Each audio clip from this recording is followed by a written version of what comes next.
What it do? I'm Fort Bree. Welcome back to my channel, guys. Back with another video today. This title definitely interested me. I'm a very inquisitive person, guys. I love to read books. I like to watch videos. I like to learn about history.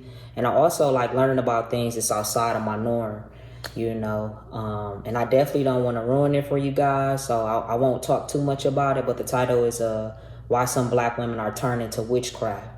Hopefully that don't make it try to seem like black women are bad people or we're just angry, because we're really the kindest spirits and we will help anybody.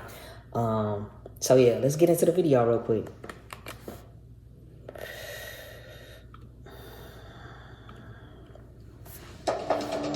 I honestly believe Jesus was one of the most toxic relationships I've ever had in the entirety of my life. You shouldn't keep your magic in the dark. Like, this is your soul. You need to share it to the world.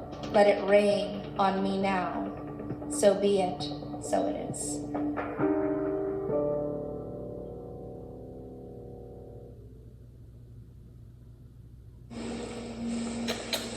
I was a super Christian. This look like they in Chicago. I was raised in the church. Oh no, it's Brooklyn. Okay. I was a worship leader. I'm like singing all over the place and touring over here and crying out to God. How many times have I prayed to Jesus to show up for things that were actually needed? And okay, we're gonna pause that. She got some jab though, cause I feel like, and I could be wrong speaking for a lot of black people, but personally for me, I grew up in church, had to be at church Wednesday for Bible study, had to be at church every Sunday, and my mama ain't play with me, for real. We wasn't missing church. When we would get home, she would chop it up with me about the sermon, everything. So this is real what she's saying. Didn't show up. Melissa Whetstone grew up as a preacher's kid, but 12 years ago, she left the church. She says the community felt toxic, and she didn't feel a personal connection to Jesus. Hi. That's deep. How are you? I need the frankincense and myrrh I see is here. She eventually discovered Lukumi, a religion that was brought to Cuba by enslaved West Africans. It's just a beautiful thing to be a part of. It's a beautiful community spirit. You're learning and growing with other people. So I really love it. Black folks have left the church in higher numbers over the last decade than ever before. Gotta pause that. That's crazy. Y'all see them numbers? Generation Z, 28%. Millennials, I'm part of the millennials, 33%. Younger generations are even less likely to affiliate with the church. But many young people are still seeking spirituality. And some are reviving traditions from Africa and the Caribbean through practices that connect them with their ancestors. In January this year, I did ayahuasca with a shaman from Colombia. Now, for those of you who... This is my boveda, or my altar. A few glasses of water. That's just for my specific ancestors who watch and look over me. I have liquor that my uncle likes, gotta make sure he's still getting little on his side. I feed him, I talk to them, I spend time with them. Like, this is my place to be. So can you talk about some of the differences in what you study now to what your relationship was with Christianity then? What are you getting out of Lukumi that I you get didn't answers to my prayers. That I tell people that all the time. Like, when they're like, what's the difference? I'm like, because my prayers are answered. Like, that's one. When I come to my altar and I pray to my ancestors and I actually take my time to cry out, not only do I get responses, I get physical manifestations and answers. You were born into a household where your dad was a pastor? Yes. How is that relationship with him now, and how did your family react? I'm the black sheep of my family. I love my family to death. They love me, but we don't see eye to eye. They're like, girl, you going to hell, you going to burn. And I'm like, Let me pause that. What she's saying is real. A lot of people are like black sheeps in their family, and you won't see eye to eye with your family at all a lot of times.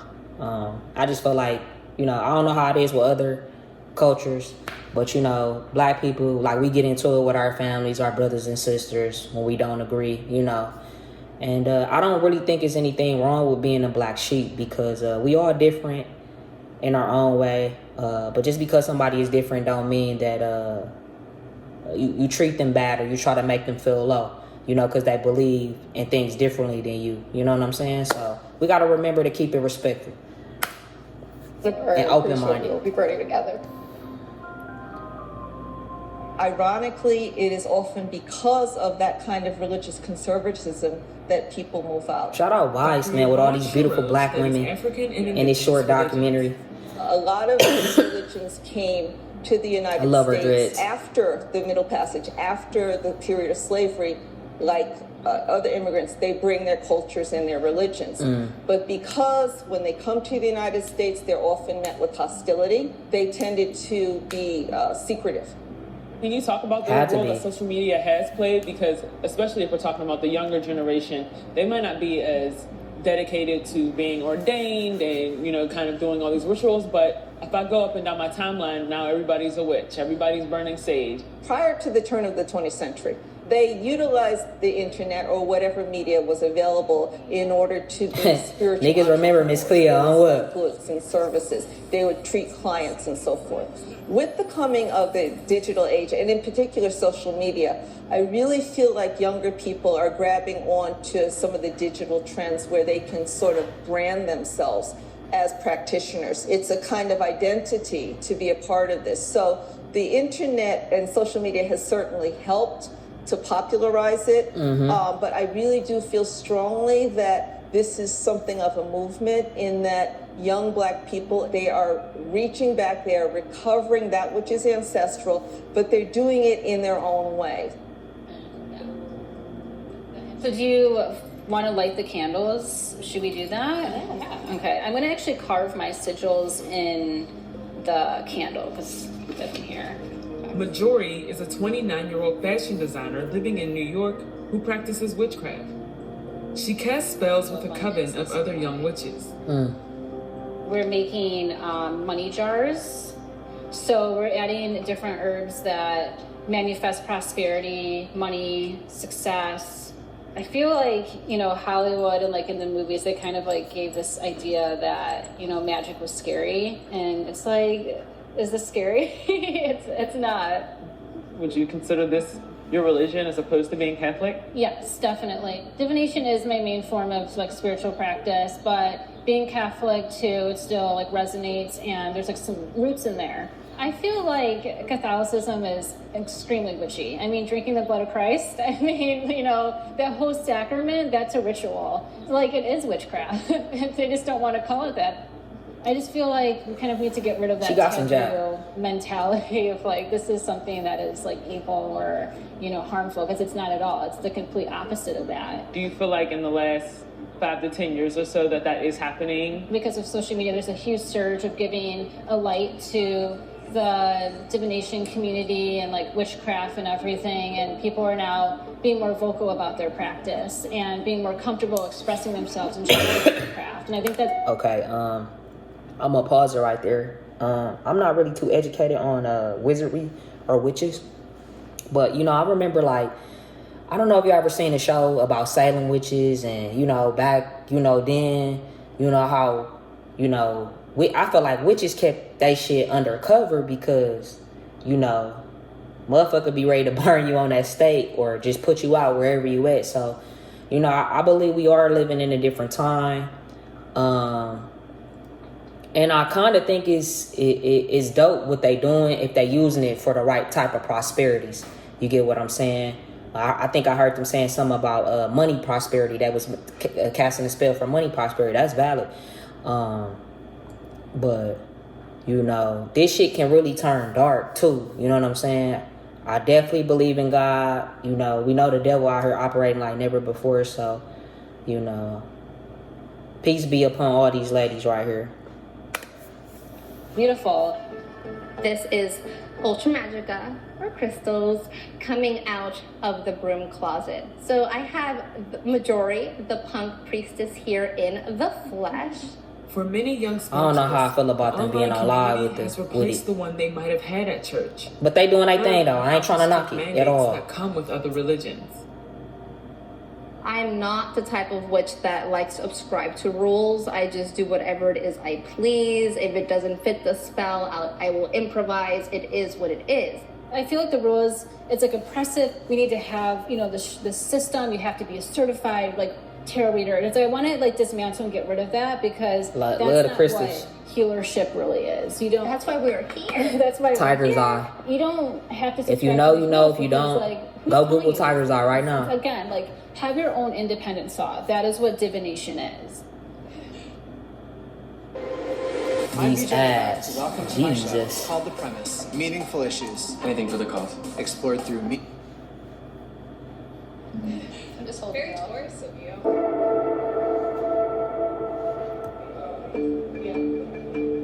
So today we're in Southfield, Michigan for the Detroit Voodoo Festival, and dozens of spiritualists from around the country have come together. They all practice something different under the African traditional religion. We're gonna pause it. I love my blacks. I'm gonna just say that. I love my blacks. I love my blacks. But this is significant. I love to see black events where black people are supporting black people and supporting their black dollar with the next black business.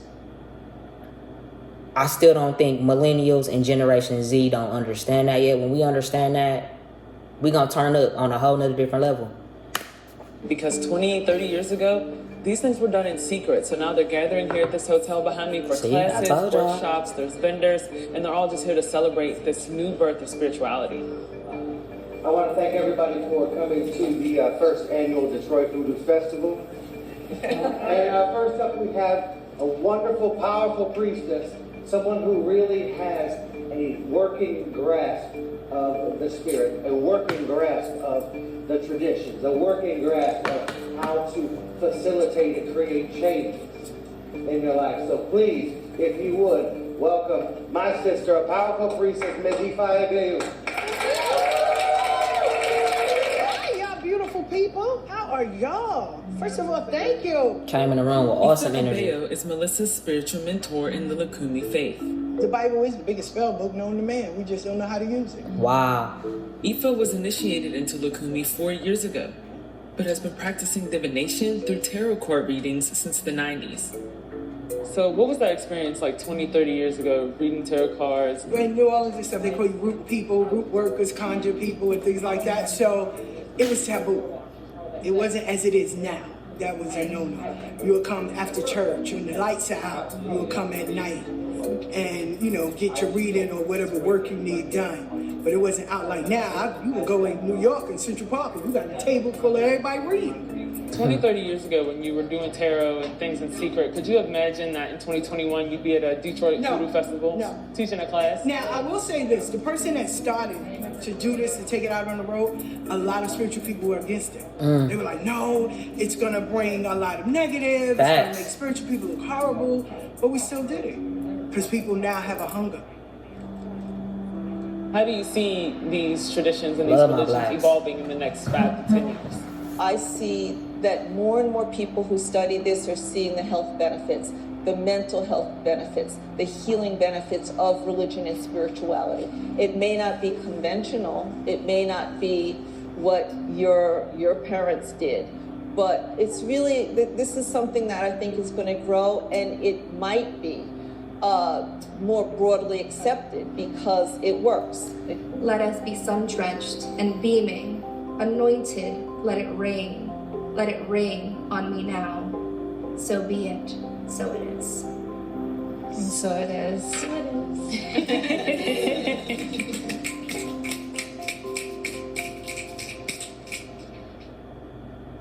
Okay, we're going to end it there. First of all, I just want to say black is really beautiful. Black is really amazing. That was a very informative video. I still don't know how I feel about wizardry or witches, but I love to see educated black women, powerful black women who are using it for positive and powerful things. And it just seems like they were just trying to empower one another, and that's dope. Like, I swear I love to see black people doing that because it's so easy to I feel like in our culture, we so used to seeing shootings and robberies and fights and, people stepping on one another. So it was cool not to see any of that in this type of video. But I want to know what y'all think. So make sure y'all like, y'all comment, y'all subscribe. And I'll see y'all soon. Make sure y'all keep the peace out there. Y'all keep the love in y'all heart. Keep great energy out here. I'm out. One love, y'all.